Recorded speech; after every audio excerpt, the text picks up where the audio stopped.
You think Conor's going to come back?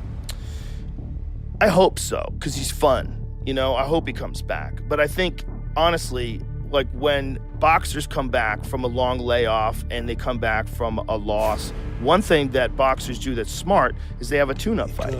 I think there's a reason why they've been using tune-up fights forever, like astute managers. They know you got to knock the dust off and you'll be better in the next performance. Yeah. That was the fight, because that was when he won the title. Yeah. That was when he knocked out Aldo with one punch. Yeah.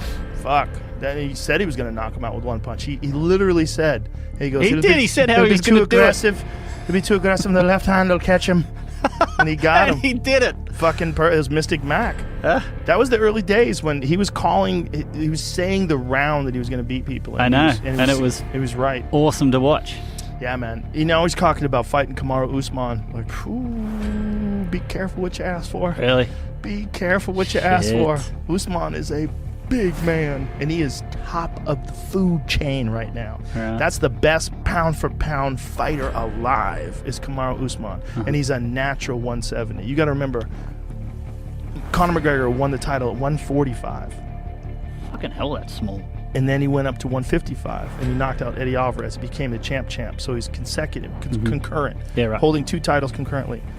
And then he fought at 170, but he fought Cowboy Cerrone, who's a natural 155-pounder.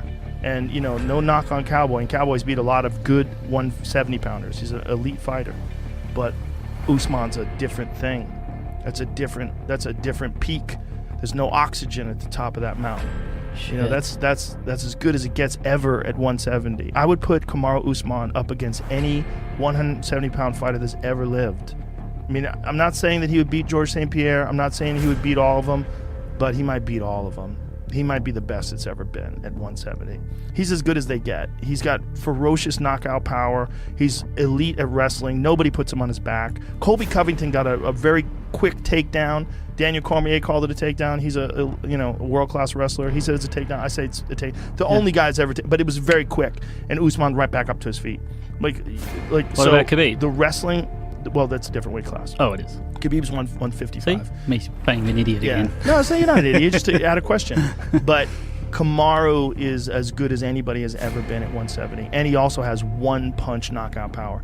You know, he knocked out Jorge Masvidal with one punch. And Jorge was thought to be the striker in that fight. Kamaru was thought to be, you know, the all well-rounded fighter who's a great striker and a great wrestler. But you would think that if the advantage existed for Masvidal, it would be as a striker. And then Usman shut the lights out with one shot. Just the cleanest right hand I think anybody's ever thrown in the history of the sport. Pull that up. A good feeling. Pull that up because it was so clean that Masvidal was unconscious as he was going down, and his face bounces off Kamaru's shoulder. Oh shit! Like thunk. Because I think the Conor fight would be the biggest payday, right? Absolutely. I think. You don't think so? Well, I mean, I don't know. Red panties night. That's red panties night. We all love red panties. I mean, the last pay-per-view they're saying tracked just below Conor and Khabib. It's a fucking. Really? They think it's more than 2 million pay-per-view buys. Wow. Huge. His comeback. Yeah. That motherfucker has charisma. Absolutely, and you can't take anything away from Conor, man. Conor has put himself in that part, in that status, to be that guy. And even sometimes I have to think, I'm like, man, like that, because some guys get envious of that. Like, how did he do that? Like some guys are just special like that, and Conor is that guy. He's special like that. Yeah. You know, so he people just gravitate towards him, and he, you know, special guy. But can you imagine me fighting Conor? Like, that wouldn't even be fair. It would not be fair. Like, everyone has a puncher's chance, but it would not be fair. Like, you saw what Khabib did to him at 55. Now imagine me doing that to him at 70. And I'm not just gonna take him down. I'm gonna march forward. I'm gonna hit this guy. I'm gonna beat on him. I'm gonna take him down.